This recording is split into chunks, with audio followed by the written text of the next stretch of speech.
श्री श्याम जी महाराज की जय।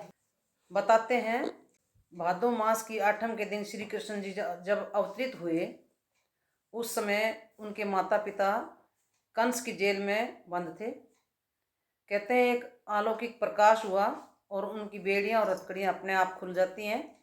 कैसे बताया, भजन के माध्यम से सुनिए। किसी जगमग जगमग हो रही हो, किसी जगमग